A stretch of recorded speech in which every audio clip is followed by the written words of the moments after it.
नहमदुहु व नुसल्ली अला रसूलिहिल करीम अम्मा बाद औज़ु बिल्लाहि मिनश शैतानिर रजीम मिन हम्ज़िहि व नफ़्ख़िहि व नफ़्सिहि। ये सवाल है कि नेल पॉलिश लगाई हुई हो तो क्या नमाज हो जाती है?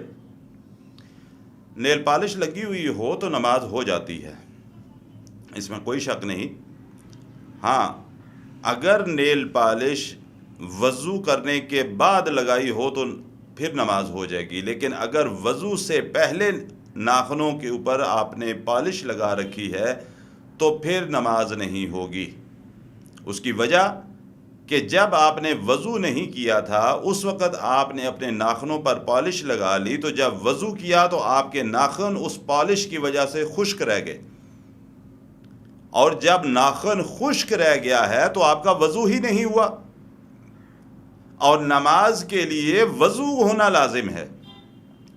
जब वज़ू आपने नहीं किया या आपने जिस तरह पॉलिश लगा कर वज़ू कर भी लिया तो आपका वज़ू नहीं हुआ। जब वज़ू नहीं हुआ तो नमाज कैसे हो सकती है? वज़ू एक ऐसा मामला है, इसको मेरे भाइयों और दोस्तों अच्छी तरह खशू और खज़ू से वज़ू करने की कोशिश किया करो। हम बाज़ औक़ात जल्दी के अंदर इतना जल्दी के अंदर वज़ू करते हैं कि हमारे जिस्म के कई आज़ा जो वज़ू के हवाले से उनको धोना लाजिम था, उनका एक बहुत बड़ा हिस्सा खुश्क रह जाता है। हाथ धोए तो कोनियाँ हमारी खुश्क, पाँव धोए तो एड़ियाँ पीछे टखने वाली जगह जो है अक्सर लोगों की खुश्क होती है। बस टूटी के नीचे, टैप के नीचे रखा पाँव और ज़रा सा उसके ऊपर पानी गिराया, हाथ मारने की हम कोशिश ही नहीं करते, बस उस नलके के नीचे पाँव रख के गीला करते हैं और उसके बाद जो है जूता पहन लेते हैं और समझते हैं कि वज़ू हो गया। जबकि पीछे से टखने की जो बैक साइड होती है, पाँव की पिछली तरफ जो होती है, वहाँ से अक्सर लोगों के जिस्म के हिस्से जो हैं वहाँ से खुश्क रह जाते हैं। अल्लाह के नबी सल्लल्लाहु अलैहि वसल्लम के फरमान के मुताबिक आज़ाब होता है उन जगहों पर। अगर ये जगहें खुश्क रह जाएं जिस्म की, आपका वज़ू ही मुकम्मल नहीं हुआ। जब वज़ू ही नहीं हुआ तो आपकी नमाज कैसे होगी? ख़वातीन नाखनों के ऊपर पॉलिश लगाती हैं, उसी तरह पॉलिश लगी हो वज़ू करके नमाज पढ़ी होती हैं। गुस्ल फ़र्ज़ है, और जिस वक़्त नाखनों के ऊपर पॉलिश लगी हुई है, कोई भी खातून फ़र्ज़ गुस्ल करेगी तो उसका जिस्म पाक ही नहीं होगा अगर उसके नाखनों पे पॉलिश लगी हुई है। तो पॉलिश के लगे होने से नमाज हो जाएगी, लेकिन अगर नाखनों पर पॉलिश लगी हुई है, आप वज़ू करती हैं, आपका वज़ू नहीं होगा। जब वज़ू नहीं होगा तो आपकी नमाज नहीं होगी, जब नमाज नहीं होगी तो आपकी इबादत नहीं होगी।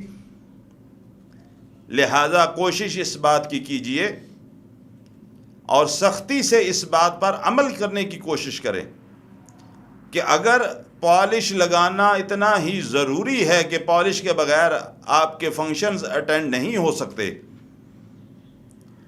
तो उसके लिए फिर ये है कि कम अज़ कम इतनी अपने दिलों के अंदर इतने अल्लाह के अहकामात की पाबंदी ज़रूर होनी चाहिए कि हम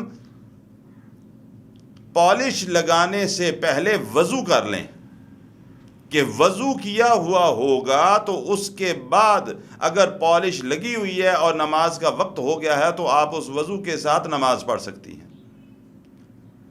अल्लाह अकबर। यहाँ एक चीज़ की और भी मैं ज़िक्र करता जाऊँ।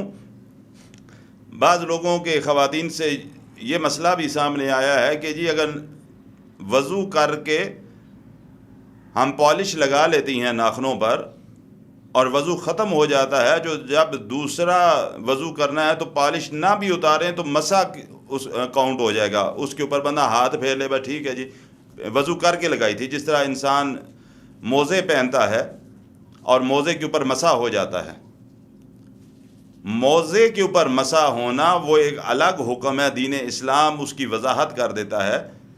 लेकिन नाखन के ऊपर पॉलिश लगाना और फिर कहना जी पॉलिश के ऊपर मैं मसा कर दूँ, ये बनी इसराइल की तरह अपनी मर्ज़ी की दलील निकाली गई है। इसका तरीका यही है कि नेल के ऊपर, नाखन के ऊपर पॉलिश नहीं होगी, تب ہی وضو ہوگا. پالش لگی ہوئی ہے تو پالش کا اتارنا لازم ہے اگر آپ نے غسل یا وضو کرنا ہے تو. لہذا جب بھی وضو کرنا ہو یا غسل لینا ہو تو پہلے پالش کو ناخنوں سے اتاریں، وضو کریں اور پھر نماز ادا کریں، تب ہی وضو بھی ہوگا اور نماز بھی ہوگی. اللہ عمل کی توفیق عطا فرمائے.